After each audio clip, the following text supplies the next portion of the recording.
Perdana Menteri Israel Benyamin Netanyahu memantau langsung operasi penangkapan aktivis perdamaian untuk Gaza di perairan internasional. 5 warga negara Indonesia termasuk dari puluhan aktivis perdamaian yang ditangkap militer Israel.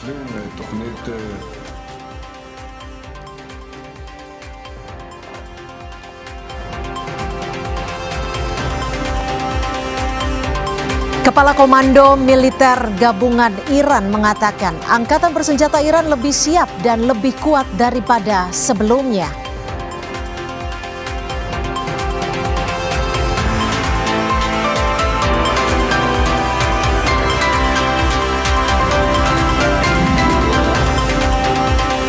Menteri Keuangan Purbaya Yudi Sadewa membeberkan strategi agresif pemerintah guna meredam pelemahan nilai tukar rupiah terhadap dolar Amerika Serikat.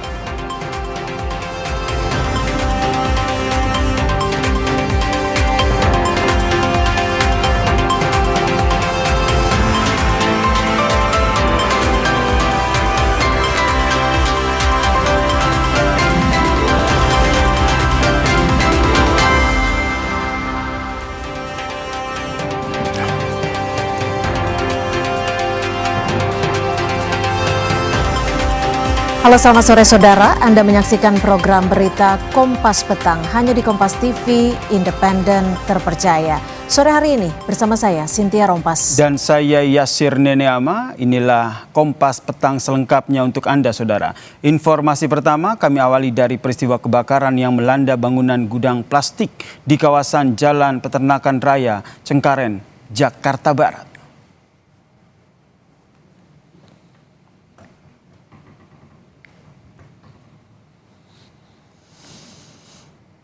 Kebakaran ini saudara berasal dari dalam gedung saat pergantian shift kerja. Kobaran api terlihat membesar dan membakar bagian dalam gedung sehingga memicu kepanikan warga di sekitar lokasi. Petugas pun memastikan faktor yang menyulitkan pemadaman api karena banyaknya material plastik dan juga biji plastik yang tercecer sehingga kebakaran ataupun kobaran api ini meluas ke sejumlah titik.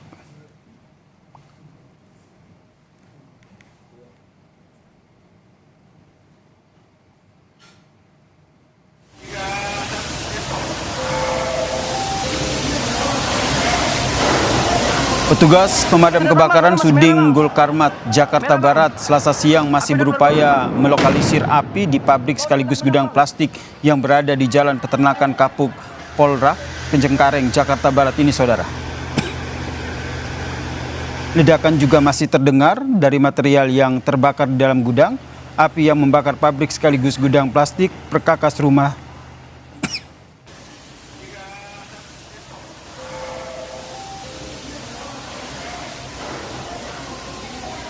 Bang, tapi masih merah bang. Merah bang. Api udah keluar bang. Oh, udah meledak bang. Seperti yang Anda saksikan saudara, api masih terlihat di dalam gedung, bahkan sesekali terdengar suara ledakan dari material yang terbakar. Ada 24 unit mobil pemadam kebakaran dengan 140 personil yang sudah dikerahkan ke lokasi untuk memadamkan api. Belum diketahui penyebab pasti kebakaran, namun kebakaran yang terjadi pada sejak sore kemarin ini saudara diduga berasal dari lantai 2 akibat korsleting listrik.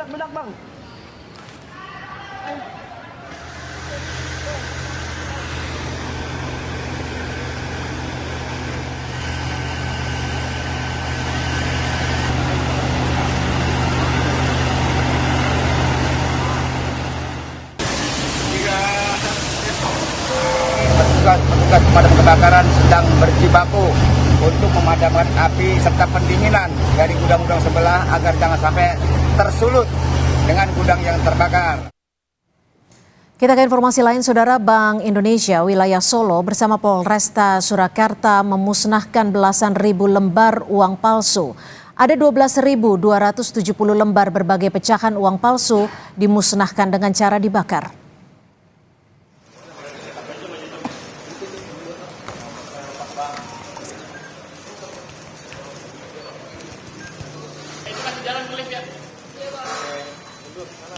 Kami informasikan saudara di layar kaca yang Anda saksikan ini adalah informasi terkait dengan tibanya mantan Kasat Reskrim Kutai Barat di Bareskrim Polri. Kasat Reskrim Kutai Barat tiba di Bareskrim untuk menjalani pemeriksaan. Untuk menjalani pemeriksaan terkait TPPU.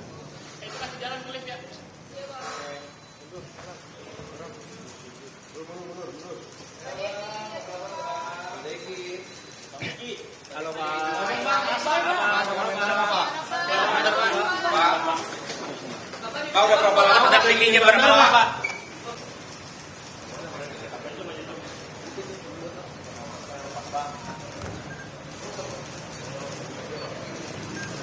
Itu masih jalan klip ya.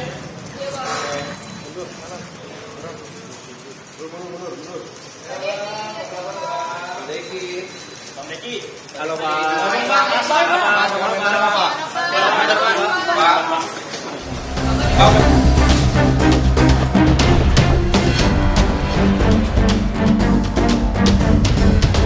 I was asked by Saudi Arabia, Qatar, UAE, some others if we could put it off for 2 or 3 days, a short period of time, because they think that they are getting very close to making a deal. نیروهای مسلح آن نسبت به گذشته آماده‌تر و قوی‌تر دست بر ماشه هستند و هر گونه تعرض و تجاوز مجدد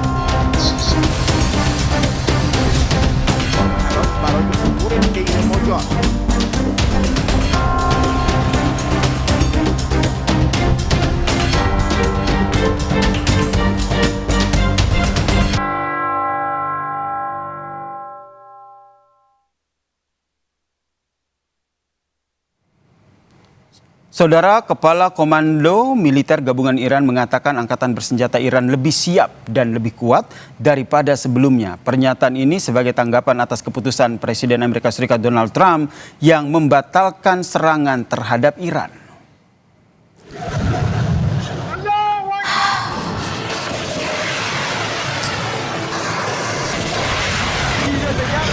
Dalam pernyataan yang dibacakan di televisi pemerintah, Mayor Jenderal Ali Abdullah memperingatkan bahwa angkatan bersenjatanya lebih siap, lebih kuat dari sebelumnya.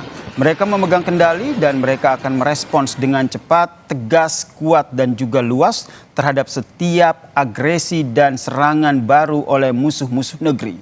Pernyataan ini saudara adalah tanggapan atas keputusan Presiden Amerika Serikat Donald Trump yang membatalkan serangan terhadap Iran yang direncanakannya. Sebelumnya Trump mengunggah di media sosial pada hari Senin bahwa ia menunda serangan militer yang direncanakan terhadap Iran untuk hari Selasa atas permintaan beberapa sekutu di Timur Tengah karena negosiasi serius sedang berlangsung.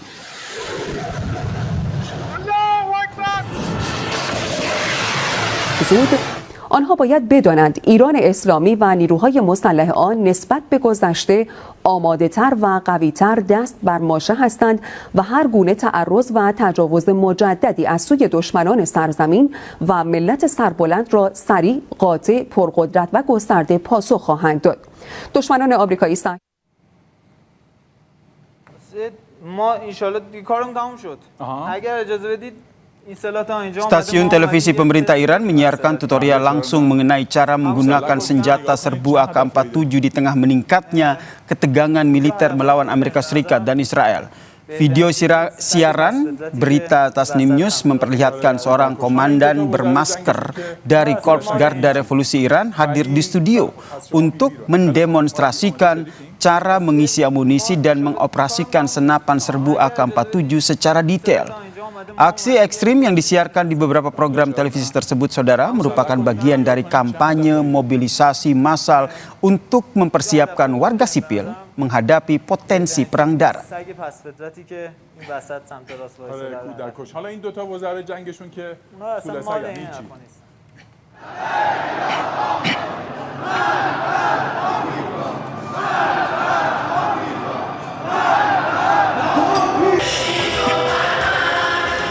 Ratusan anggota suku Bakhtiari Iran berkumpul di Teheran pada hari Senin waktu setempat untuk menyatakan kesetiaan kepada pemimpin tertinggi Iran. Mereka mengenakan pakaian tradisional putih dan hitam serta memegang senapan, meneriakkan slogan-slogan anti Amerika Serikat dan anti Israel. Mereka juga memainkan musik rakyat di jalan-jalan ibu kota Iran. Suku Bakhtiari tinggal di beberapa provinsi di barat daya dan tengah Iran. Banyak di antara mereka masih hidup secara nomaden.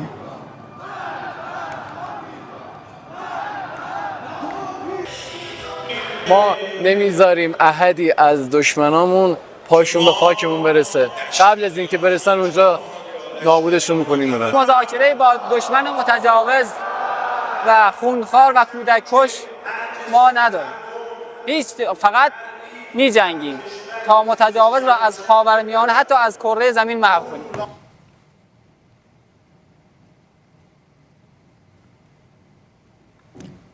Presiden Amerika Serikat Donald Trump mengatakan negaranya telah membatalkan rencana untuk melanjutkan serangan terhadap Iran yang dijadwalkan pada hari Selasa waktu setempat. Menurutnya, serangan dibatalkan atas permintaan dari para pemimpin Saudi Arabia, kemudian dari Qatar dan juga Uni Emirat Arab. Pengumuman Trump itu muncul setelah ia mengancam bahwa waktu terus berjalan bagi Iran untuk mencapai kesepakatan atau pertempuran akan kembali terjadi.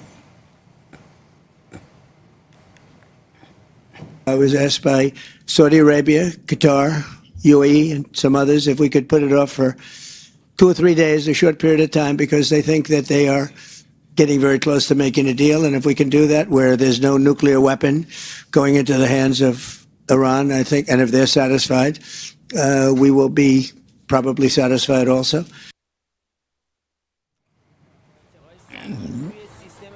Iran mengumumkan pembentukan otoritas baru yang bertugas mengelola Selat Hormuz di tengah meningkatnya ketegangan dengan Amerika Serikat terkait jalur pelayaran strategis tersebut, saudara.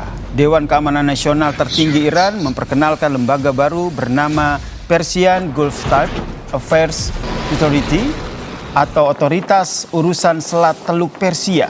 Pembentukan badan itu, saudara, dipandang sebagai langkah Teheran untuk memperkuat kontrol dan juga pengawasan terhadap jalur pelayaran strategis tersebut.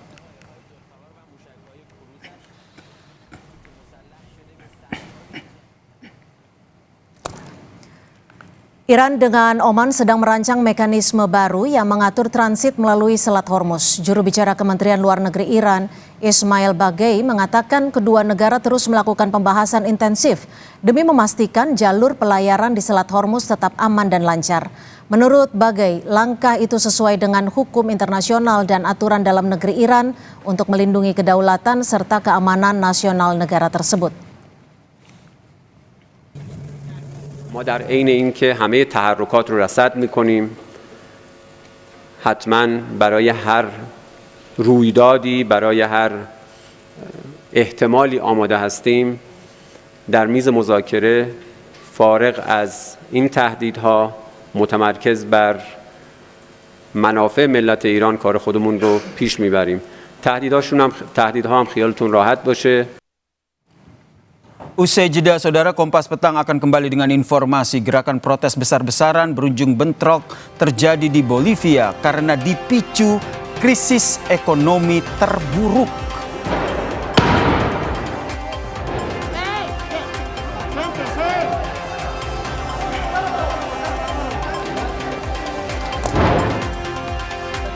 Menteri Keuangan Purbaya Yudi Sadewa membeberkan strategi agresif pemerintah guna meredam pelemahan nilai tukar rupiah terhadap dolar Amerika Serikat.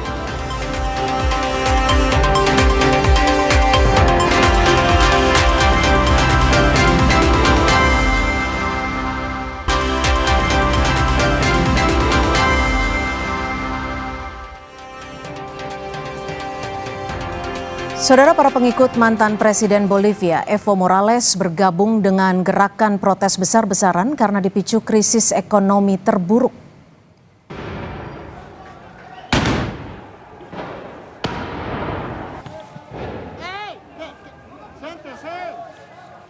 Bentrokan meletus di jalan-jalan antara pengunjuk rasa dan pasukan keamanan pada Senin waktu setempat. Unjuk rasa yang berlangsung lebih dari 2 minggu menjadi tantangan terbesar bagi Presiden sekaligus pemimpin konservatif pertama Bolivia, Rodrigo Paz. Ledakan dinamit bergemuruh di pusat kota La Paz. Pasukan keamanan membalas dengan tembakan gas air mata ke para demonstran. Mereka menyerukan pengunduran diri presiden yang baru 6 bulan menjabat.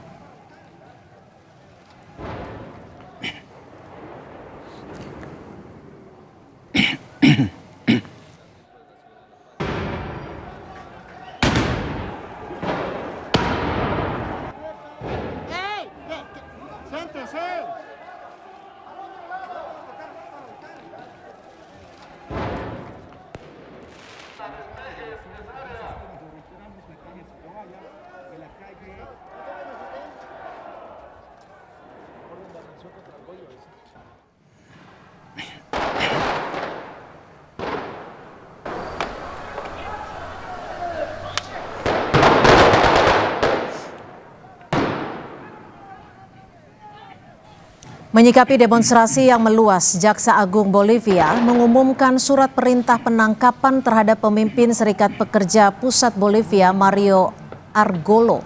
Gerakan sosial yang bersekutu dengan Morales memblokade jalan sebagai senjata utama selama 16 hari terakhir. Blokade ini, saudara, membuat ribuan truk terdampar di jalan raya utama dan memicu kekurangan makanan serta bahan bakar dan persediaan medis di La Paz dan kota-kota lain. Presiden Rodrigo Paz menuduh Morales mengatur kerusuhan untuk merusak pemerintahannya.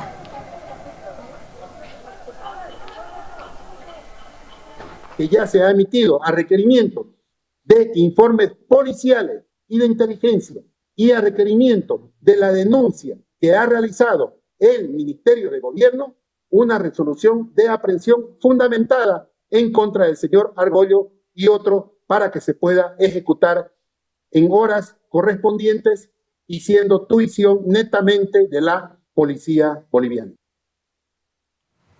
Ke informasi lainnya, saudara, Wakil Ketua DPR Sufmi Dasko Ahmad kembali menyambangi Bursa Efek Indonesia pada Selasa pagi tadi. Dalam kunjungannya, Dasko tegaskan pihaknya ingin memastikan investor tetap percaya pasar saham Indonesia dan tidak menarik dananya keluar dari bursa domestik.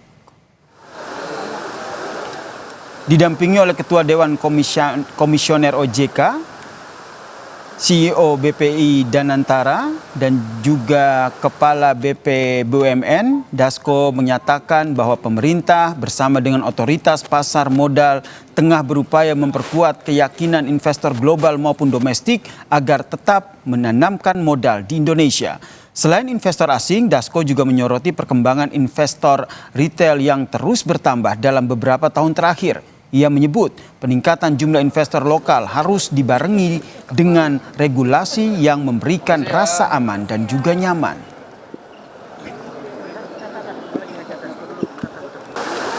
Bagaimana kita meyakinkan untuk menguatkan investor global yang akan masuk di bursa dan sedang di bursa, tetapi juga tadi kami juga banyak berdiskusi bagaimana kemudian investor retail yang ada terus tumbuh dan berkembang. Pertumbuhan investor lokal atau retail terus bertambah, dan itu kemudian dengan fundamental yang ada kita yakin dan percaya bahwa bursa kita ke depan akan semakin kuat. Mudah-mudahan kita akan lihat hasilnya setelah tanggal 29 ini. Semua yang dilakukan atas kerja keras dan niat baik ini akan membuahkan hasil. Sementara itu, saudara, guna meredam pelemahan nilai tukar rupiah terhadap dolar Amerika Serikat, Menteri Keuangan Purbaya Yudi Sadewa membeberkan strategi agresif pemerintah, salah satunya dengan memutar dana 2 triliun rupiah per hari ke pasar obligasi. Langkah manajemen kas ini diambil guna memancing sentimen positif dan menahan agar investor asing tidak menarik modalnya keluar dari Indonesia. Purbaya tegaskan suntikan 2 triliun rupiah per hari ke pasar obligasi merupakan bagian dari strategi manajemen kas negara, bukan anggaran yang hilang. Menurut Purbaya, pemerintah masih mengantongi dana kas siap pakai sebesar 420 triliun rupiah yang bisa diputar secara berkesinambungan. Intervensi ini diharapkan dapat meningkatkan harga obligasi dalam negeri dan menarik minat asing. bagus, anggarannya juga bagus, nggak ada masalah. Terima kasih Pak. Yang masuk ke bond market itu dananya berapa ya Pak? Setiap hari. Wah, pengen tahu aja. Saya minta masuk 2 triliun setiap hari. Dananya dari mana aja bagi Pak pos anggaran apa? Kan kita masih punya beberapa tempat kan. Jadi kan hanya cash management aja, jadi nggak masalah. Kan uangnya nggak hilang. Cuma diputar aja supaya ada sedikit sentimen positif di pasar aplikasi. Biasanya kalau sentimen positif di situ, biasanya asing juga ikut masuk dan rupiah cenderung terkendali. Kenapa? Karena uangnya nggak keluar lagi. Dari laman bi.go.id per hari ini nilai kurs jual rupiah per 1 dolar Amerika Serikat menyentuh angka 17.754 rupiah. Angka ini saudara naik 200 rupiah dari kurs jual dolar AS pada 18 Mei yang mencapai 17.583 rupiah.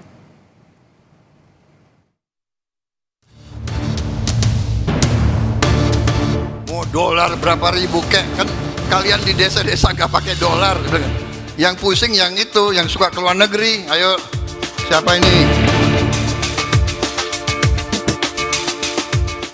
Komisi 2 DPR mengkritisi kinerja Bank Indonesia di tengah merosotnya nilai tukar rupiah terhadap dolar Amerika Serikat yang menyentuh harga lebih dari Rp17.700 per 1 dolar AS. Dalam rapat kerja bersama Bank Indonesia, salah satu anggota Komisi 11 DPR dari fraksi PAN, Primus Yustisio, dengan tegas menyarankan Gubernur BI, Peri Warjio, mundur jika tidak mampu menjalankan tugas dengan baik. Tetapi nilai tukar rupiah kita jeblok.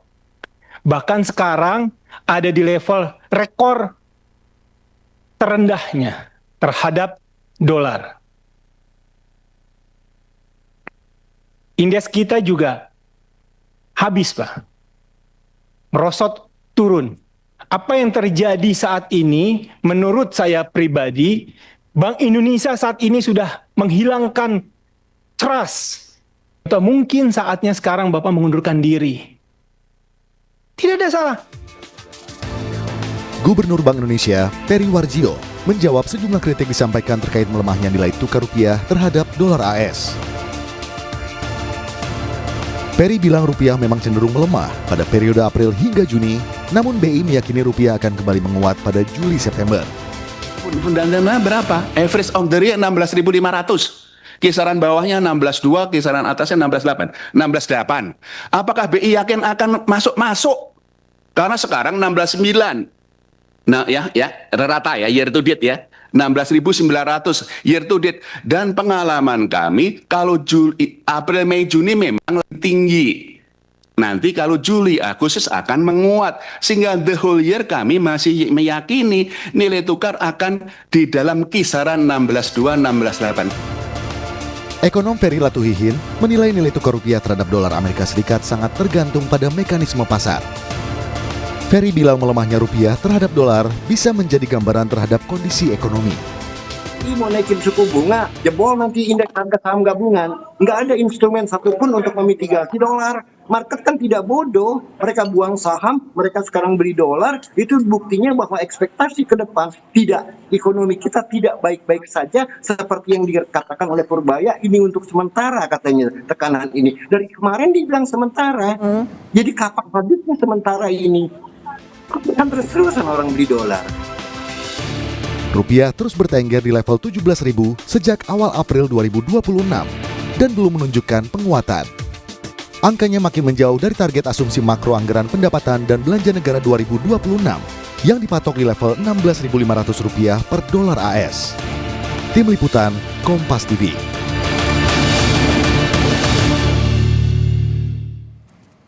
Saudara Perdana Menteri Israel Benyamin Netanyahu memantau langsung operasi penangkapan aktivis perdamaian untuk Gaza di perairan internasional. 5 WNI termasuk dari puluhan aktivis perdamaian yang ditangkap militer Israel.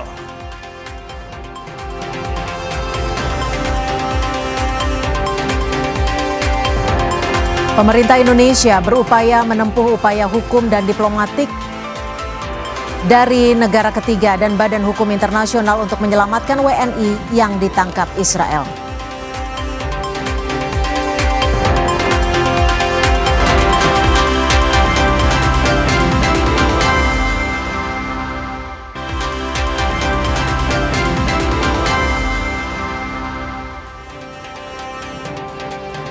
Terima kasih Anda masih bersama kami di Kompas Petang. Saya Cynthia Rompas. Saudara, militer Israel mencegat kapal-kapal yang merupakan bagian dari aksi menembus blokade Gaza melalui misi kemanusiaan Global Summit Flotilla atau GSF.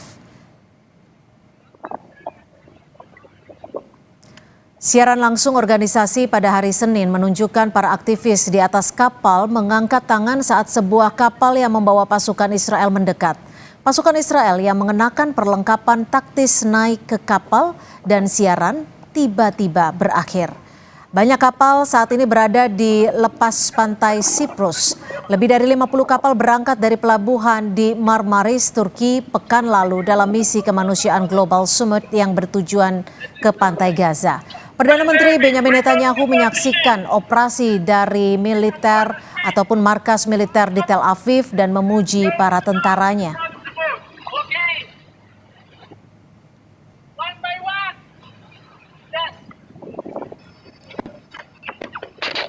טוב, תעביר בבקשה את ברכותיי לכל חיילי הכוח. אני חושב שאתם עושים עבודה יוצאת מן הכלל, גם במשט הראשון וגם בחלק הזה, ובעצם מעיינים, מבטלים תוכנית זדונית שנועדה לפרוץ את הבידוד שאנחנו עושים למחבלי החמאס בעזה. אתם עושים את זה בהצלחה יתרה, ואני חייב להגיד גם בשקט ובוודאי בפחות... Kementerian Luar Negeri Israel merilis sebuah video yang menunjukkan aktivis Global Summit Flotilla berada di atas kapal Angkatan Laut Israel setelah proses penahanan. Dalam video tersebut, sejumlah aktivis terlihat berada di dalam kapal militer Israel usai ditahan. Otoritas Israel menyebut para aktivis telah diamankan setelah kapal flotilla yang mereka tumpangi dicegat di perairan. Saya Bambang Noroyono. Saya Andre Nugroho. Jika Anda melihat video ini, artinya saya sudah diculik oleh tentara penjajah Zionis Israel. 5 warga Indonesia yang tergabung dalam misi kemanusiaan ke Gaza ditangkap Israel saat berupaya menembus blokade Gaza melalui misi kemanusiaan Global Summit Flotilla atau GSF. Dari 5 WNI, 4 diantaranya merupakan jurnalis dari media nasional. Kementerian Luar Negeri mengecam tindakan Israel yang menculik relawan Indonesia peserta misi kemanusiaan Global Summit Flotilla. Juru bicara Kementerian Luar Negeri Yvonne Mewengkang mengatakan, saat ini tercatat ada 5 warga negara Indonesia yang ditangkap militer Israel di wilayah perairan Siprus. Dari 9 WNI yang ikut dalam misi kemanusiaan ini, 4 masih berlayar dan rentan ditangkap. Dari total 9 WNI anggota Global Peace Convoy Indonesia atau GPCI yang tergabung dalam misi GSF 2.0, sebanyak 5 WNI dilaporkan telah ditangkap oleh militer Israel di sekitar perairan Siprus atau Mediterania Timur. Keempat WNI yang masih berlayar tersebut tetap berada dalam kondisi rawan dan sewaktu-waktu juga dapat mengalami intersepsi atau penangkapan oleh militer Israel. Perwakilan RI juga melakukan pendekatan kepada otoritas setempat guna memastikan akses transit dan proses kepulangan WNI dapat berjalan tanpa hambatan keimigrasian. Salah satu dari 4 WNI yang menjadi relawan misi kemanusiaan Global Summit Flotilla menceritakan situasi mencekam saat berupaya lolos dari intersepsi Tentara Angkatan Laut Israel atau IOF. Ia bercerita melalui sambungan telepon video yang ditayangkan di konferensi pers Global Peace Convoy Indonesia atau GPCI. Nah, kapal-kapal ini menurunkan poti-poti bergerak mendekati mengejar kapal-kapal kita. Nah, alhamdulillah tim kami ini kapten krunya ya dari luar biasa sangat pengalaman. Mereka bisa manuver melakukan penghindaran jauh ya dan sudah dari sasar kejaran IOF tadi. 5 WNI yang ditangkap di perairan internasional yakni 1 relawan Rumah Zakat, Andi Angga Prasadewa, dan 4 jurnalis yakni Bambang Noroyono, Tudi Badai Rifan Bilah, Andre Prastyo Nugroho, dan Rahendro Herubowo. Indonesia bersama 9 negara di antaranya Turki, Bangladesh, Brasil, Yordania, hingga Spanyol membuat pernyataan bersama mengutuk serangan Israel ke GSF. Fuerzas Armadas israelíes han iniciado la interceptación de varias embarcaciones en aguas internacionales donde no tienen ninguna jurisdicción. Ha sido en las proximidades de Chipre. El abordaje de las embarcaciones de la flotilla hoy en aguas internacionales, en las proximidades de Chipre, es una nueva violación del derecho internacional apenas 15 días después de la anterior interceptación totalmente ilegal. Kementerian Luar Negeri RI terus memantau situasi dan menindaklanjuti notifikasi dan menyiapkan langkah perlindungan yang dibutuhkan. Indonesia mendesak Israel untuk melepaskan seluruh WNI yang ditangkap. Tim Liputan, Kompas TV. Menko Bidang Hukum, HAM, dan Impas Yusril Iza Mahendra mengecam penangkapan 5 WNI oleh tentara Israel di perairan Siprus atau Mediterania Timur. Yusril tegaskan, kendati Indonesia tidak memiliki hubungan diplomatik dengan Israel, pemerintah berupaya menempuh upaya hukum dan diplomatik dari negara ketiga dan Badan Hukum Internasional untuk mencari dan menyelamatkan WNI yang ditangkap Israel. Sampai hari ini kita ketahui bahwa masih dalam keadaan sulit untuk menghubungi kedua orang itu, tapi Kementerian Luar Negeri juga telah melakukan satu langkah-langkah proaktif untuk mencari keberadaan mereka dan membebaskan mereka. Karena kita tidak punya hubungan diplomatik dengan Israel dan kita tidak dapat melakukan perundingan langsung dengan pihak Israel, tapi kita tentu akan mengambil upaya-upaya diplomatik dan upaya-upaya hukum melalui bantuan dari negara ketiga dan badan-badan internasional untuk melindungi warga negara kita yang diculik oleh tentara Israel. WNI asal Makassar, Andi Angga Prasadewa, menjadi salah satu korban penangkapan Israel saat mengikuti misi kemanusiaan menuju Gaza. Keluarga berharap pemerintah Indonesia segera melakukan upaya diplomasi. Ibu dari Andi Angga Prasadewa mengaku sebelum muncul kabar penangkapan terhadap anaknya, komunikasi dengan Andi selalu berjalan lancar. Keluarga menyebut pihaknya baru mengetahui jika Andi Angga menjadi salah satu korban penangkapan Israel dari media sosial. Keluarga berharap pemerintah Indonesia segera melakukan langkah diplomasi untuk membawa pulang Andi Angga Prasadewa dan WNI lainnya. Keluarga tidak bisa apa-apa, hanya pemerintah yang bisa membebaskan anak saya. Saya kira anak saya itu memang pantas dibebaskan karena anak saya itu kan aktivis kemanusiaan, bukan teroris. Anak saya ke sana cuma bawa obat, cuma bawa kebutuhan untuk Palestina yang lagi kelaparan di sana. Kemarin saya izinkan itu karena itu niatnya itu, dia bilang kasihan. Lalu bagaimana pakar menilai tindakan tentara Israel di perairan internasional yang menangkap 5 warga negara Indonesia yang tergabung dalam misi kemanusiaan ke Gaza melalui misi kemanusiaan global Sumut Flotilla? Kita bahas bersama Guru Besar Hukum Internasional Fakultas Hukum UGM, Heribertus Jaka Triana. Selamat sore Prof. Jaka, terima kasih sudah menyediakan waktunya di Kompas Petang. Prof. Jaka, kalau saat tadi Menko Yusril menyebutkan bahwa karena kita tidak memiliki hubungan diplomatik dengan Israel, jadi mau tidak mau diplomasi tidak bisa langsung dilakukan dengan negara Israel. Apakah negara ketiga ataupun badan lembaga internasional ini bisa membantu upaya penyelamatan dan prosesnya akan seperti apa nih Prof? Pasti, tapi yang pertama saya secara pribadi juga menyampaikan concerns dan juga berdoa semoga rekan-rekan bisa memperoleh penanganan sesegera mungkin dan semoga kondisi dan juga keadaannya baik-baik saja. Yang kedua, saya kira saat sekarang kasus ini itu bukan kasus bilateral antara Indonesia dengan Israel. Ini adalah kasus yang sudah melibatkan kepentingan masyarakat internasional sehingga penanganannya saya kira kita mengusulkan bahwa penanganannya juga harus dilakukan secara multilateral framework, kerjasama di antara para pihak yang memang ada di lapangan, memiliki keterkaitan, memiliki kepentingan yang sama untuk menyelamatkan, untuk memastikan warga negaranya sehingga tujuannya itu jelas dan reaksi-reaksinya saya kira harus dirancang secara sedemikian rupa sehingga tidak bersifat ad hoc tetapi juga mengakibatkan, menimbulkan langkah-langkah bersama sebagai satu bentuk mengingat sebagai satu bentuk pressures terkait dengan apapun yang dilakukan oleh Israel supaya mereka lebih proporsional, supaya mereka lebih profesional di dalam menangani yang isunya itu adalah bantuan kemanusiaan yang ini menjadi cita-cita dari mereka yang bertugas di sana. Tapi gini Prof, sebelum kita coba membahas terkait dengan upaya pembebasannya, kapal yang berada di perairan internasional, ini di perairan Mediterania yang bukan merupakan wilayah Israel, tapi pencegatan dan penangkapan dilakukan.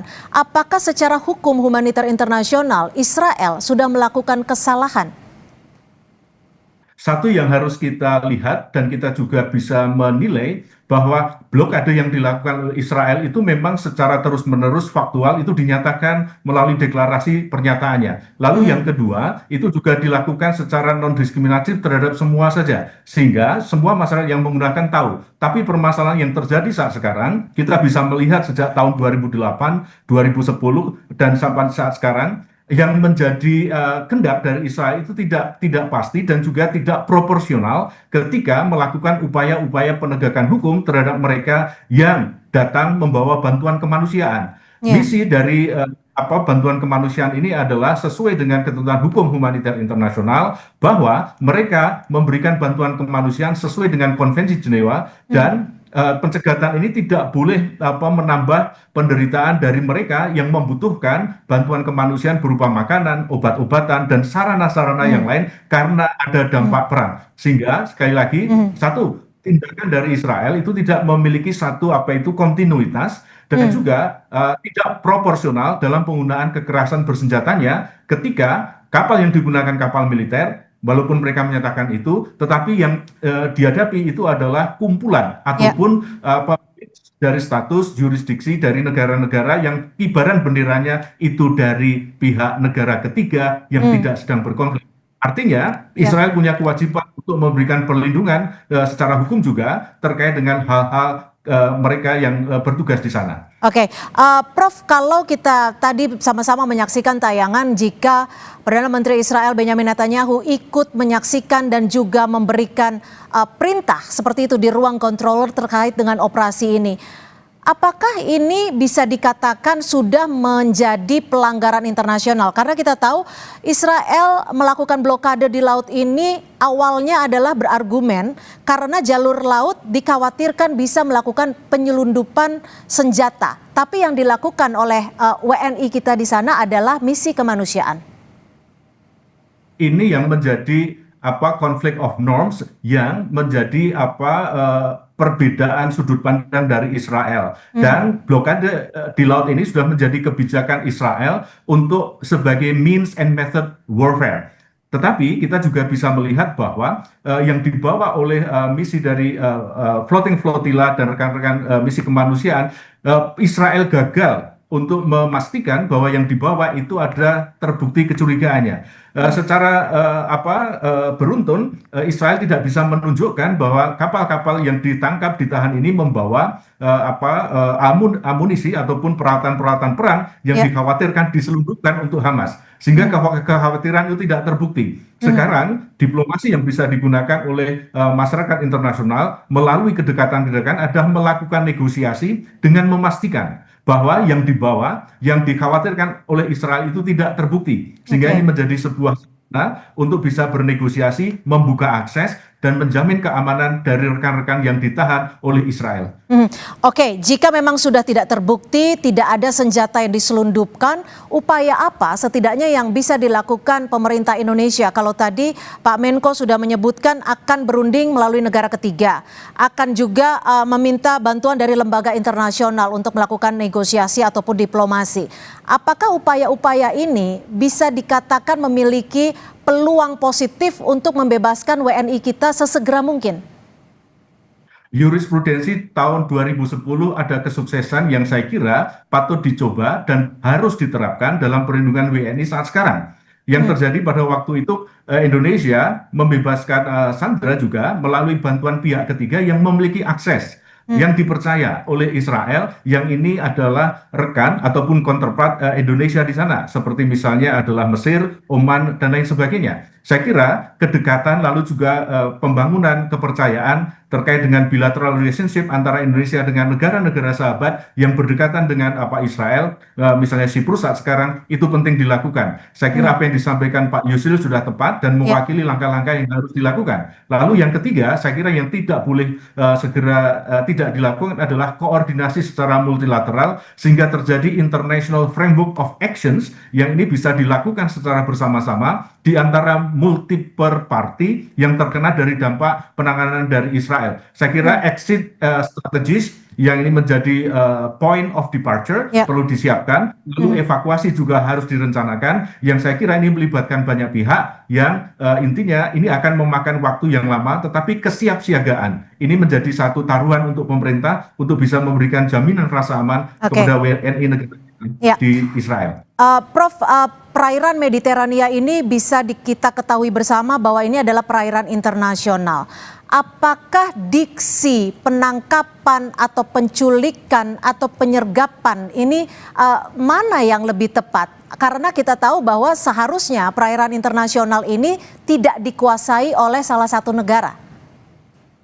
Ini kan klaim dari Israel yang menyatakan bahwa blokade laut itu adalah means and method perang mereka terhadap Hamas yang dikhawatirkan membawa amunisi dan juga suplai senjata. Kekhawatiran ini kan selama ini tidak terbukti. Dan yang paling penting perlu kita lihat adalah tindakan Israel itu kan kurang proporsional dalam kerangka penegakan hukumnya. Lalu yang ketiga, Israel juga gagal untuk membuktikan bahwa yang dibawa oleh teman-teman ini adalah yang dicurigai oleh Israel. Ini sama sekali tidak terbukti. Sehingga sekali lagi tindakan faktual Israel di atas laut Mediterania, saya kira itu sudah melanggar ketentuan hukum humaniter internasional karena mencegah dan juga menguatkan hukuman kolektif terhadap civilians di Gaza. Yang kedua, ini juga tidak proporsional dalam konteks penggunaan kekerasan bersenjata yang dilakukan oleh Israel. Ya, baik. Terima kasih Guru Besar Hukum Internasional Fakultas Hukum UGM, Prof. Heribertus Djaka Triana sudah berbagi perspektif di Kompas Petang. Selamat sore, Prof. Djaka.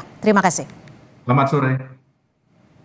Saudara, informasi lainnya di Kompas Petang masih akan kami hadirkan selepas jeda. Di antaranya Presiden Amerika Serikat Donald Trump resmi membatalkan serangan militer terhadap Iran pada Selasa ini setelah adanya desakan kuat dari para pemimpin Arab Saudi, Qatar, dan Uni Emirat Arab. Sementara militer Iran justru bersiaga penuh hadapi ancaman AS. Lalu siapakah yang akan memulai serangan? Informasinya akan kami bahas selepas jeda.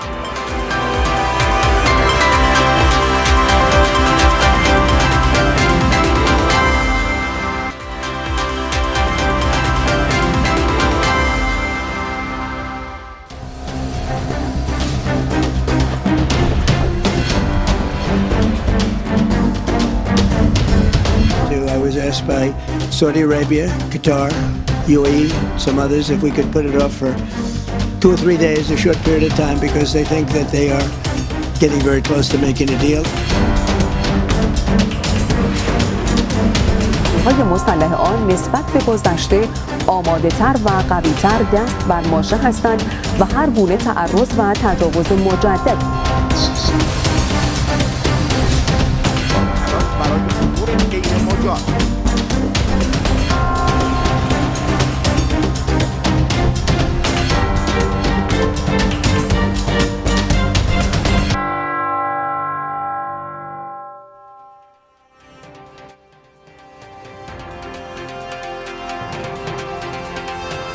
Saudara, ratusan anggota suku Bakhtiari Iran berkumpul di Teheran pada Senin waktu setempat untuk menyatakan kesetiaan mereka kepada pemimpin tertinggi Iran. Anggota suku Bakhtiari Iran dalam aksinya mengenakan pakaian tradisional putih dan hitam serta memegang senapan, meneriakkan slogan-slogan anti-AS dan juga anti-Israel dan memainkan musik rakyat di jalan-jalan ibu kota Iran. Suku ini, saudara, tinggal di beberapa provinsi di barat daya dan juga tengah Iran. Banyak di antara mereka masih hidup secara nomaden. نمیذاریم احدی از دشمنامون پاشون به خاکمون برسه. قبل از اینکه برسن اونجا نابودشون میکنیم. مذاکره با دشمن متجاوز و خونخوار و کودک کش ما نداریم. هیچ، فقط میجنگیم تا متجاوز و از خاورمیانه حتی از کره زمین محو کنیم.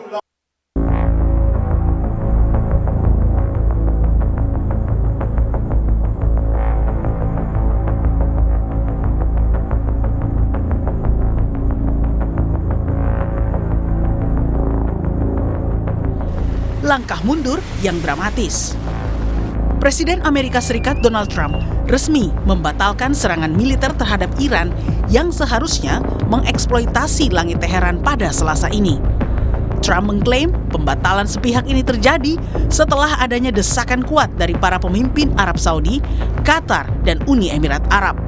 Padahal hanya berselang 2 hari sebelumnya, Trump dengan agresif mengumbar ancaman kehancuran total melalui akun Truth Social miliknya.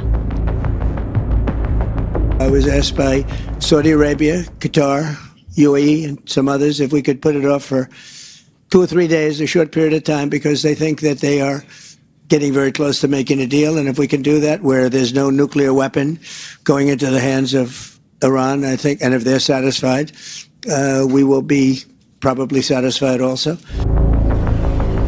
Sikap pelin-pelan Trump ini langsung menuai kecaman dari Teheran. Melalui akun X yang dikutip Press TV, penasehat senior pemimpin Iran, Mohsen Rezai, menilai Trump sama sekali tidak memiliki pendirian dan apa yang dilakukan Trump adalah harapan palsu untuk membuat Iran tunduk. Di akun X-nya, penasehat senior pemimpin Iran Mohsen Rezai menulis, Presiden Trump menetapkan tenggat waktu untuk tindakan militer dan kemudian membatalkannya sendiri dengan harapan palsu untuk memaksa rakyat Iran dan pejabatnya tunduk. Gagal menggertak, Amerika Serikat kini justru dihadapkan pada posisi siaga penuh militer Iran. Kepala Komando Militer Gabungan Iran menegaskan, angkatan bersenjata mereka kini jauh lebih siap dan lebih kuat dari sebelumnya untuk meremukkan musuh.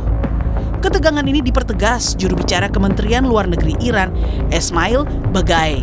Tehran memastikan tidak akan tinggal diam dan siap membalas setiap jengkal serangan yang mengancam kedaulatan mereka. برای هر رویدادی، برای هر احتمالی آماده هستیم در میز مذاکره فارغ از این تهدیدها متمرکز بر منافع ملت ایران کار خودمون رو پیش میبریم. تهدیدها هم خیالتون راحت باشه. Langkah mundur Trump yang diklaim atas bisikan para sekutunya di Timur Tengah kini dibaca Iran sebagai sebuah kelemahan fatal. Ketika retorika pemusnahan massal berbenturan dengan kesiapan militer yang tanpa kompromi, ruang untuk berdialog semakin menyempit. Kini, mata dunia tertuju pada Timur Tengah, menanti siapa yang akan pertama kali melepaskan tembakan di tengah kepungan ego dan gengsi dua kekuatan besar ini.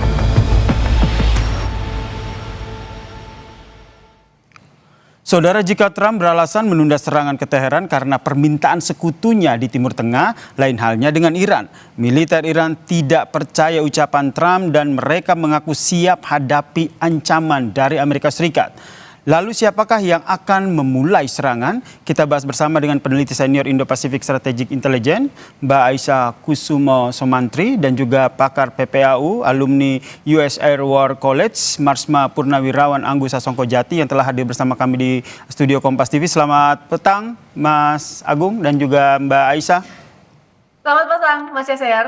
Oke, saya ke Mas Agung dulu nih. Kalau kita lihat kan Amerika Serikat berdalih bahwa penundaan serangan karena permintaan sekutunya. Kalau kita lihat karakter Trump kan selama ini dikenal dengan sosok yang nekat, tidak peduli. Tapi kali ini ia mau mendengarkan sekutunya. Anda membacanya seperti apa?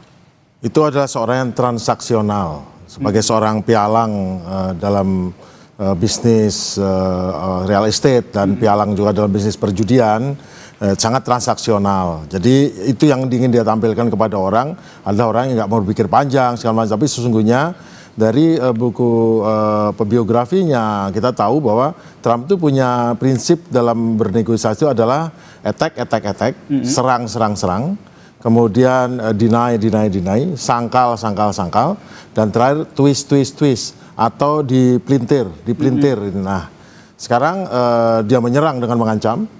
Setelah itu dia akan menolak dengan mengatakan, ya saya batalkan karena ada orang lain yang minta ini dibatalkan. Jadi kemudian terakhir ya nanti dia akan mentwist, memelintir bahwa ini adalah memang Trump memang Iran sudah setuju untuk menyerah, Amerika memang sudah hampir menang dan segala macam itu. Jadi memang itu adalah sifat cara Trump bernegosiasi yang juga orang Amerika sendiri juga itu nggak Amerika banget ya. Itu adalah gini. Jadi sesungguhnya yang diajukan oleh terakhir kali oleh proposal dari Iran adalah hal-hal yang memang bukan merupakan penyerahan diri. Iran menolak sepenuhnya untuk menyerahkan diri, menyerahkan semua uranium, patuh pada kemauan Amerika. Tapi tentu Iran setuju bahwa dia tidak akan membuat senjata nuklir, itu sudah nggak perlu diperdebatkan. Terus yang kedua mengenai yang tidak akan ada pengayaan lebih dari 60% dan nanti mungkin disilakan negara ketiga dan sebagainya. Tapi intinya adalah karena Iran tahu betul bahwa Amerika juga sama-sama menderita soal ekonomi ini.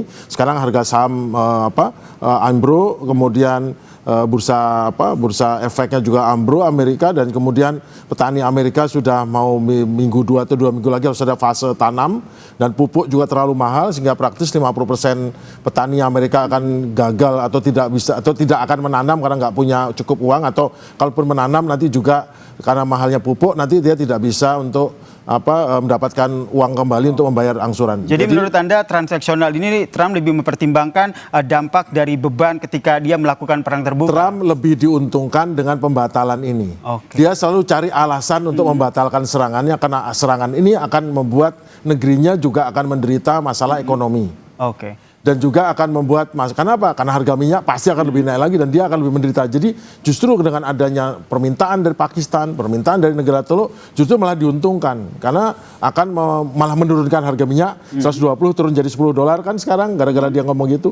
Jadi Trump itu sebetulnya harus mencari alasan apapun selama nggak memalukan dia agar jangan sampai melakukan serangan, karena melakukan serangan sama aja dengan makin dalam menikam dirinya sendiri dengan belati, bukan saja menikam Iran. Tapi kalau kita lihat ini, saya kembali justru apa yang disampaikan Trump ini dinilai oleh Iran bahwa ini hanya harapan kosong supaya Iran tunduk. Jadi menurut Mbak Aisyah sendiri, apakah strategi Trump ini akan bersambut dengan Iran, atau justru Iran akan menyiapkan strategi baru untuk menghadapi ancaman serangan Amerika Serikat? Ya, terima kasih Mas Yaser. Nah, ini memang cukup menarik ya. Saya kira saya setuju dengan apa yang dikatakan oleh Pak Agung yang menyatakan bahwa memang Trump ini memiliki pola sebenarnya di dalam proses negosiasinya. Dia selalu melihat dirinya sendiri sebagai seorang deal maker ya, negosiasi handal. Tetapi di sisi lain sebenarnya kita bisa melihat adanya pola yang berulang dari bagaimana cara dia melakukan negosiasi. Yang pertama adalah dia melakukan sebenarnya sebuah tawaran yang impossible untuk kemudian bisa diambil oleh pihak yang satunya lagi. Lalu kemudian dia membiarkan efeknya terasa gitu ya. Nah, setelah itu melihat dari reaksi dari lawan negosiasinya, baru dia membatalkan hal tersebut dan memasukkan sebenarnya apa yang diinginkan. Dalam hal ini kita lihat bahwa efek yang kemudian diinginkan oleh Donald Trump ketika efeknya berusaha untuk di-sink in itu tidak terjadi oleh Iran. Oleh karena itu pada akhirnya ini ditarik kembali kata-katanya tanpa menghasilkan sesuatu. Nah, di satu sisi sebenarnya ini sempat terjadi di dalam beberapa kasus negosiasi, khususnya misalnya negosiasi tarif di antara Amerika Serikat dan UK. Saat itu Donald Trump juga mengancam mengenai kemudian masalah industri otomotif UK gitu ya, tetapi ternyata tujuan utamanya adalah memasukkan barang-barang agriculture Amerika Serikat dan itu berhasil. Permasalahannya dengan tipe negosiasi seperti itu kan mengerosi kepercayaan antara satu sama lain. Nah, di satu sisi kita kira yang namanya Iran di sini ini sudah mengetahui pola-pola seperti itu. Apalagi kita tahu bahwa di dalam negosiasi-negosiasi sebelumnya Amerika Serikat ini juga kan sudah mangkir beberapa kali dari perjanjian-perjanjian yang sudah dilakukan konsesi bersama Iran. Nah, di sisi lain sebenarnya Iran ini selama kemudian ceasefire kemarin itu sudah berhasil kemudian melakukan yang namanya adalah stockpiling kembali gitu ya. Jadi mereka memproduksi dalam jangka waktu yang cepat, lalu kemudian mereka mempersiapkan, bahkan ya kemarin menyediakan pelatihan militer untuk masyarakatnya. Nah, di sisi lain sebenarnya Amerika Serikat ini kan hanya gertakan untuk kemudian bisa menyerang kembali. Karena permasalahan yang ada di Kongres saat ini adalah Donald Trump kemarin mengatakan bahwa ketika Power Act Resolution masalah perangnya sudah selesai. Dan kemudian ya Donald Trump juga berharap bahwa sebenarnya pertanggungjawaban terkait perang ini sudah selesai sampai di sana. Dan dia menggunakan sebenarnya retaliasi Iran sebagai basis untuk melakukan serangan baru. Permasalahannya kan dananya ini belum dipakai. Sementara stockpile misal yang ada di Amerika Serikat sekarang sudah terpakai sekitar 50%. Jadi cukup menarik bagaimana kemudian ancaman tersebut digunakan oleh Donald Trump sementara dirinya sendiri tidak berada di dalam kapasitas prima melakukan serangan baru. Dengan kata lain ini bisa bahasa awamnya nih Mas Agung, bisa dilihat bahwa sebenarnya kekuatan militer Amerika Serikat sendiri yang dibawa kendali Trump ini juga sudah mulai melemah begitu, sehingga Trump sedang mencari exit strategis yang bisa menguntungkannya untuk keluar dari perang ini. Jangan dijawab dulu Mas Agung, kita lanjutkan perbincangan kita usai jeda. Tetaplah bersama kami di Kompas Petang.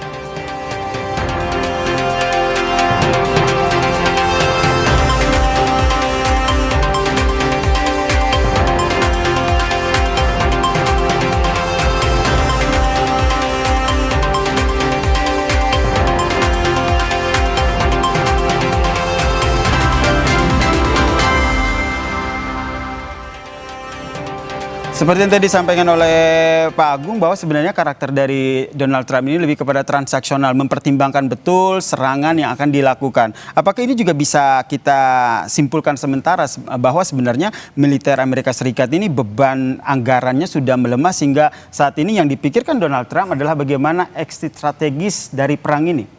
Jadi bukan beban anggaran perangnya, untuk beban anggaran nggak ada masalah. Masalahnya adalah ekonomi Amerika secara menyeluruh. Karena ekonomi Amerika ini berkaitan langsung juga dengan nasib politik dia.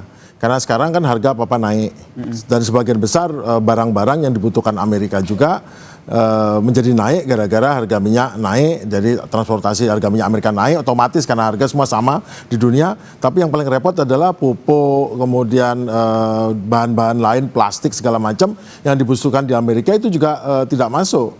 Ataupun naik harganya semua. Itu kan jadi mahal, inflasi kan. Dampak dari perang ini? Ya, inflasi. Dengan inflasi maka mengakibatkan berarti ekonomi menurun. Begitu inflasinya melebihi persentase tertentu, maka tidak menguntungkan karena pasti yield obligasi Amerika kan selalu mengurangi obligasi. Itu harus naikkan. Jadi lebih dari 4,5% yang terjadi dari US Treasury yield 10 years-nya, orang-orang pada dijualin. Apalagi kalau musuhnya Amerika yang sebetulnya Cina beli, dijual, itu ambruk itu. Nah begitu dia naik yieldnya maka suku bunga naik. Begitu suku bunga naik langsung semua yang menggunakan jasa perbankan kesulitan karena dengan naiknya suku bunga maka orang kerepotan bayar utang dan segala macam. Tapi intinya sekarang adalah Amerika itu bukan soal ini ya, soalnya bagaimana dia gimana caranya semua barang-barang yang dalam teluk itu keluar. Nah, itu berarti menyetop blokade. Tapi kalau menyetop blokade, Iran dia punya utang nih. Iran masih belum, soal uranium belum nyerah. Apapun belum nyerah, khususnya uranium belum nyerah ya kutumnya. Itu dia harus nyerah gimana neken? Orang Iran yang lebih punya power yang megang Selat Hormuz. Nah, sekarang tapi Iran sendiri udah mau, ayo nego, saya mau gini. Nah, tapi kok gimana caranya jangan sampai Iran terlalu untung. Sudah dia uraniumnya nanti sesuai keinginan Iran, bahwa dia bisa tetap memperkaya, kemudian nanti dia dapat uangnya kembali. Untung lah itu. Nah, gimana caranya jangan sampai Iran terlalu untung dan Amerika tidak terlalu loss. Tetapi yang dipertaruhkan oleh Amerika sekarang adalah hegemoninya di daerah situ. Tadinya dia penguasa semua di teluk itu partnernya. Sekarang belum tentu jadi partnernya dan dia tidak terlalu powerful, tidak berhasil menunjukkan bahwa dia bisa membela orang-orang itu dan Iran menjadi kuat. Nah, ini jadi dilema. Dilema yang saat ini tengah dipikirkan oleh Donald Trump ya. Apa sebenarnya langkah yang harus diambil oleh Donald Trump? Nah, jadi sekarang exit strateginya Donald Trump adalah bagaimana caranya biar dia pergi tidak kalah dan yang paling repot adalah memuaskan anak kecil nama Israel. Yang selalu para Zionis ini kan yang lebih repot itu bukan Zionis di Israel tapi Zionis di Amerika yang bukan orang Yahudi tapi lebih membela ini seolah-olah karena mereka hidupnya, ekonominya, rezekinya dari bisnis Zionisme, bisnis jualan menjual nyawa orang, menjual apapun untuk mendapatkan uang dari situ, kan itu yang jadi masalah besar. Baik. Kalau Mbak Aisyah sendiri melihatnya itu dari sisi Amerika Serikat, dari Iran sendiri Anda melihatnya seperti apa? Karena kalau selama ini kita lihat strateginya Iran nampaknya lebih kepada defense gitu, tidak pernah menyerang dulu, terus itu selalu merespons apa yang dilakukan oleh Amerika Serikat. Strateginya akan tetap sama atau akan ada perubahan? Ya, saya kira sekarang di sini Iran ini memang berada di dalam posisi defense dan kalau kita lihat dari awal peperangan ini polanya itu selalu sebenarnya retaliasi terhadap serangan Amerika Serikat. Jadi tidak ada sebenarnya ceritanya Iran ini melakukan ofensif terlebih dahulu terhadap AS ya, selalu sebagai respon atas apa yang kemudian dilakukan oleh Amerika Serikat dan Israel. Lalu kemudian itu yang kemudian menjadi ya patokan dari tangga eskalasi. Tetapi kan narasi-narasi yang kemudian disebutkan oleh Amerika Serikat ini agak berbeda karena apa yang kemudian kemarin dikatakan oleh Donald Trump khususnya ya ke Kongres itu adalah mereka membutuhkan sebenarnya perang lebih lanjut karena Iran itu melakukan the act of war atas blokade ilegal yang dilakukan oleh Amerika Serikat. Nah ini kan menarik. Nah sampai di sini saya kira ini juga sebenarnya merupakan hal yang sulit oleh Amerika Serikat karena melakukan peperangan di laut dan kemudian udara ini merupakan sesuatu yang sebenarnya sangat mahal. Kalau dalam piramida cost of war ya itu merupakan dua hal yang kemudian berada di puncak paling atas yaitu paling mahal. Tetapi untuk bisa melakukan ya serangan darat nanti ke depannya ini juga akan sulit untuk dilakukan. Kenapa? Karena pertama ini permasalahan terkait beban politik. Yang kedua ini adalah permasalahan terkait waktu. Karena sebentar lagi ini akan ada musim panas dan ini akan sangat sulit untuk dilakukan gitu ya. Jadi sekarang Amerika Serikat ini berada di dalam posisi yang sebenarnya agak terjebak di sini. Nah, Iran saya rasa di sini mereka berusaha untuk kemudian ya melakukan sebenarnya negosiasi sebisa mungkin. Tetapi melihat bahwa Amerika Serikat tidak mau melepaskan sebenarnya cengkramannya terhadap Selat Hormuz, saya kira sebenarnya Iran ini mau tidak mau harus bertahan juga. Karena apa? Ini masalah existential threat untuk Iran gitu ya. Kalau dia mundur, jelas sekali bahwa Iran akan lebih dirugikan karena ya pemerintahannya tidak akan bertahan ke depannya. Baik, kalau terakhir ke Mas Agung, kalau seandainya kata Mbak Aisyah bahwa Amerika Serikat sekarang dalam posisi terjebak begitu. Jadi pertanyaannya apa langkah yang menurut Anda akan diambil oleh Amerika Serikat, Donald Trump khususnya dalam peperangan ini? Negara Teluk ini kan ikut terlibat sekarang. 3 negara, Arab Saudi, Qatar, dan Uni Emirat yang tadinya pengen nyerang Iran, ini sekarang sama-sama minta sama Trump jangan serang karena mereka tahu bahwa saat ini Iran sudah siap untuk mengirimkan ratusan atau ribuan rudal dan drone-nya untuk langsung menyasar ke Aramco, ladang minyak Aramco di Saudi, kemudian reaktor nuklir di Bushehr di Uni Emirat dan di Qatar juga, dan langsung menyerang dan akan menghancurkan dan yang pasti akan membuat negara-negara itu nggak bisa jalan karena desanilasinya akan rusak. Pertama, desalinasi secara fisik. Yang kedua, sistem listriknya. Bila sistem listriknya dihancurkan, maka praktis rakyat-rakyat di daerah itu tidak akan bisa mendapatkan air. Nah, itu yang masalah terbesar. Dan masalah terbesar Amerika juga bila tidak selesai, maka bila terjadi inflasi dan resesi, maka nanti pasti sebagian rakyat Amerika yang tadinya memilih Trump akan tidak milih dalam pemilu setelah pada bulan November nanti. Akibatnya nanti Republikan tidak mayoritas, nanti pada saat di Kongres akan diajukan untuk impeachment atau pemaksulan Trump, kemungkinan akan terjadi. Walaupun tidak dimaksulkan, mungkin Trump akan kehilangan hak-haknya dengan dibatasi undang-undang yang membuat Trump tidak bisa lagi melakukan semaunya seperti sekarang ini. Itu yang terjadi, sehingga ya pilihan bagi Trump adalah ini cara terbaik karena menyerang dia rugi, berhenti dia ruginya lebih sedikit, dan bisa walk away kalau ada orang lain yang bersedia untuk menanggung kerugiannya Iran seperti negara Teluk, mungkin lebih baik bagi Amerika. Jadi sekarang memang yang lebih baik bagi Amerika adalah tidak menyerang. Kalau menyerang akan lebih merugikan dia. Yang untung cuma satu, Israel, itu aja. Ini yang tengah dipikirkan oleh Donald Trump dan juga mungkin yang jadi pertimbangan juga upaya menuju negosiasi ya. Ini jadi harapan kita bersama ya. Betul. Mas Agung dan juga Mbak Aisyah, ada negosiasi sehingga peperangan yang terjadi di Timur Tengah ini bisa segera selesai begitu. Terima kasih buat perspektifnya Mbak Aisyah dan juga Pak Agung Sasongko-Jati telah berbagi perspektif di Kompas Petang. Salam sehat semuanya.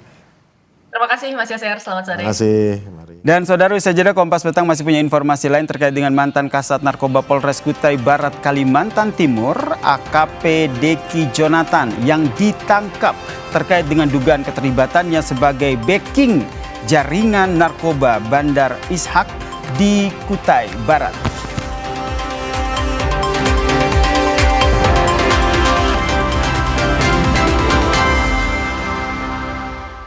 لبيك لا شريك لك لبيك إن الحمد والنعمة لك والملك لا شريك لك. Saudara, sebelum berangkat ke Tanah Suci, jemaah haji melakukan sejumlah persiapan di Asrama Haji Pondok Gede Jakarta. Persiapan spiritual dan persiapan fisik penting dilakukan agar pelaksanaan ibadah haji di Tanah Suci berjalan lancar. Lalu apa saja yang disiapkan jemaah sebelum berangkat? Berikut liputan jurnalis Kompas TV, Fedriska Ananda dan juru kamera Yogi Syahrevi dari Asrama Haji Pondok Gede, Jakarta. Saudara, puncak haji sesaat lagi, masih banyak calon jamaah haji yang baru akan berangkat ke Tanah Suci. Dan saat ini sudah berada di Asrama Haji Pondok Gede, yang mana ini mempersiapkan untuk keberangkatannya.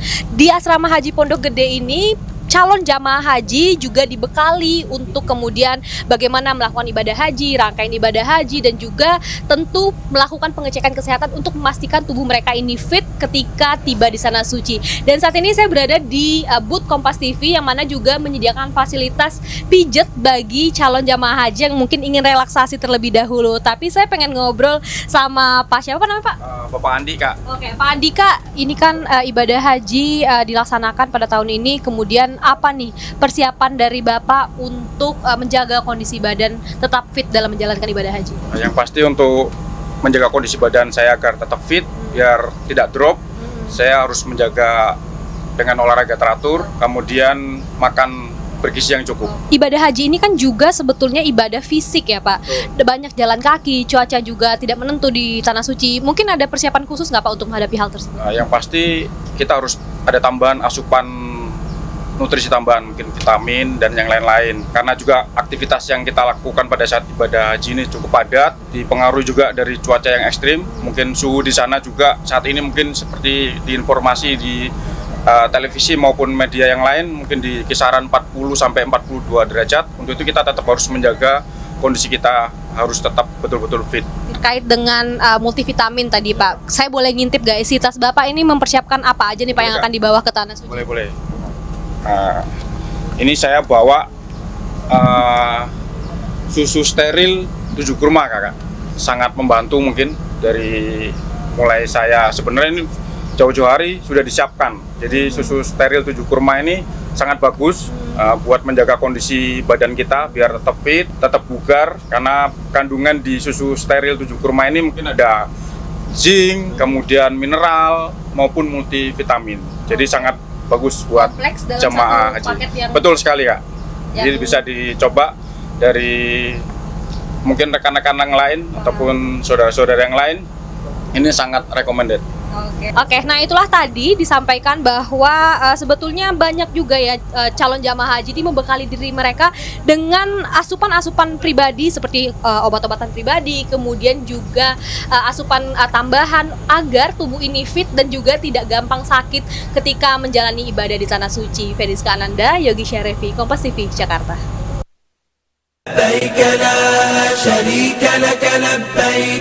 Innal hamda wan ni'mata laka wal mulk la syarika lak.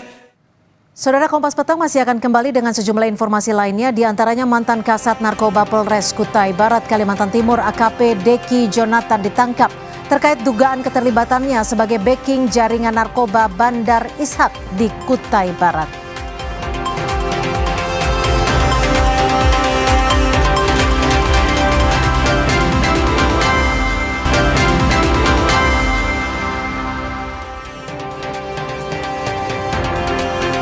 Saudara, mantan Kasat Narkoba Polres Kutai Barat, Kalimantan Timur AKP Deki Jonathan Sesiang tiba di Gedung Barreskrim Polri Jakarta Senin kemarin. AKP Deki tiba di Barreskrim usai ditangkap terkait dugaan keterlibatannya sebagai backing jaringan narkoba Bandar Ishak di Kutai Barat. Penyidik kini juga mendalami dugaan tindak pidana pencucian uang atau TPPU yang diduga berasal dari praktik melindungi peredaran narkoba jaringan bandar narkoba bernama Ishak di Kutai Barat.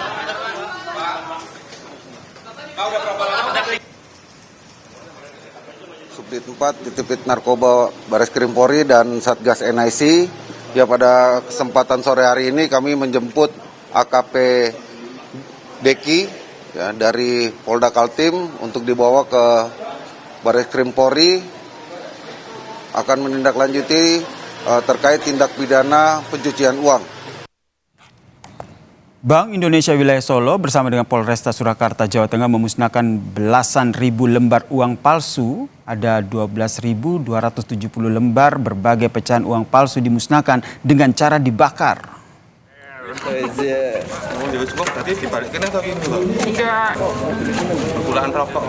Lebih dari 12.000 lembar uang palsu dengan pecahan 100.000, 50.000 hingga 20.000 rupiah ini saudara dimusnahkan di Mapolresta Surakarta pada Selasa pagi. Uang-uang palsu yang dimusnahkan ini bukan merupakan hasil pengungkapan kasus peredaran uang palsu, melainkan hasil penyerahan dari sejumlah instansi seperti bank ataupun pihak pengelola keuangan lainnya, di mana Bank Indonesia saat ini kian gencar melakukan sosialisasi untuk mengenali uang palsu karena masih banyak pengguna yang belum bisa membedakan uang palsu yang beredar di pasaran. Masyarakat pun diminta waspada dan segera melapor ke pihak berwajib apabila menemukan uang palsu. Kita bekerjasama dengan Bank Indonesia bahwa uang-uang yang dilakukan pemusnahan hari ini itu merupakan penyerahan daripada pengelola jasa uang dan bank-bank yang ada di Surakarta ini. Dan saudara, informasi tadi juga menjadi penutup perjumpaan kita di Kompas Petang hari ini. Terima kasih, saya Cynthia Rompas. Dan saya Yasir Nene Amas. Setelah ini Anda bisa menyaksikan program Sapa Indonesia Malam. Sampai jumpa.